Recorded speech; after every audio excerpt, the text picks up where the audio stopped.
Hello everyone, welcome to my YouTube channel Recipes from my kitchen. আজি অন্য এটা মুখৰোচক recipe লৈ আপোনালোকৰ ওচৰলৈ আহিছোঁ। ৰেচিপিটো হৈছে ভেজ স্যান্ডউইচ। আহকচোন চাওঁ মইনো এই স্যান্ডউইচটো কেনেদৰে বনাওঁ। প্ৰথমে মই লাগতিয়াল সামগ্ৰীবিলাক গোটেই সন্মুখত লৈ লৈছোঁ। তাৰ পিছত এখন ব্ৰেড লৈছোঁ। ব্ৰেডখনত মই ইয়াত পাস্তা সস স্প্ৰেড কৰি দিছোঁ।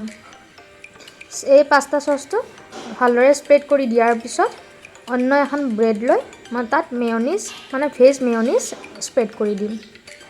মই ব্ৰেড কেইখন অকণমান ডাঙৰ সাইজৰে লৈছোঁ। এয়া মই ভেজ মেয়নিজ স্প্ৰেড কৰি দিছোঁ।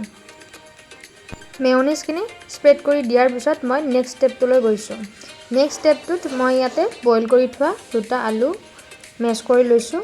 তাত মই ঘৰতে বনাই লোৱা আমৰ আচাৰৰ গ্ৰেভি অকণমান দি লৈছোঁ। এই আলু পিটিকাত আমৰ আচাৰৰ এই গ্ৰেভিটো দিলে খাই বিৰাট ভাল লাগে। তাৰ ওপৰত মই বনাই লোৱা পুদিনা চাটনি অকণমান দিছোঁ আৰু সোৱাদ অনুসৰি নিমখ দিছোঁ, কাৰণ পুদিনা চাটনিত অকণমান নিমখ দিয়া আছে আৰু আচাৰতো অকণমান নিমখ আছে। এতিয়া এইখিনি ভালদৰে সানি ল'ম।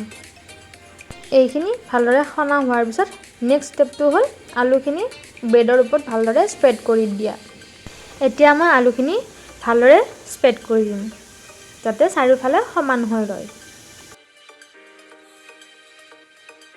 এয়া মোৰ আলুখিনি ভালদৰে স্প্ৰেড কৰা হৈ গ'ল। এতিয়া মই এইখিনিৰ ওপৰত কেঁচা চব্জিখিনি এফালৰ পৰা দি যাম। এয়া মই তিয়ঁহ লৈছোঁ। তিয়ঁহখিনি ভালদৰে সজাই দিছোঁ আৰু তিয়ঁহখিনি মই কাটোতে ঘূৰণীয়াকৈ আৰু পাতলকৈ কাটি দিছোঁ। এইবাৰ মই বিলাহী লৈছোঁ। বিলাহীখিনিও ঠিক একেদৰে কাটি লৈছোঁ আৰু ধুনীয়াকৈ সজাই দিছোঁ। নেক্সট মই পিঁয়াজ লৈছোঁ। পিঁয়াজখিনিও মই একেধৰণে কাটিছোঁ আৰু ধুনীয়াকৈ সজাই দিছোঁ। এয়া মোৰ পাচলিখিনি ধুনীয়াকৈ সজোৱা হৈ গ'ল। ইয়াৰ ওপৰত মই এতিয়া আমুলৰ চীজ স্লাইচ দিম। এইটো অপশ্যনেল হয়, আপোনালোকে দিবও পাৰে নিদিবও পাৰে।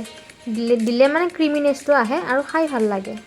চীজ স্লাইচখন দিয়াৰ পিছত এইবাৰ মই পাস্তা সস লগাই থোৱা ব্ৰেডখন ওপৰতে দি দিম আৰু ধুনীয়াকৈ বহাই দিম। এতিয়া মই এই চেণ্ডউইচটো টাৱাত অকণমান ফ্ৰাই কৰি ল'ম, সেকি ল'ম। অকণমান ক্ৰিস্পিনেছ আহিলে খাই ভাল লাগে। সেয়ে টাৱা এখন গৰম হ'ব দি তাৰ ওপৰত মই এচামুচ বাটাৰ দিছোঁ।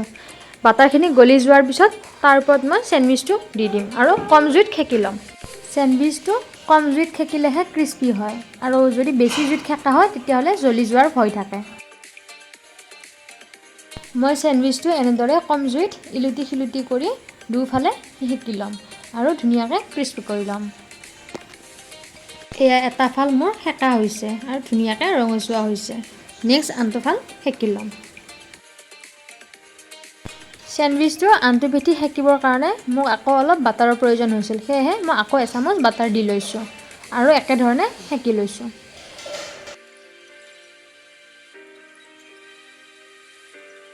কৰি দিব। আকৌ এটি নতুন ৰেচিপি ভিডিঅ' লৈ অহাৰ আশাৰে আজিলৈ আহিছোঁ। বাই।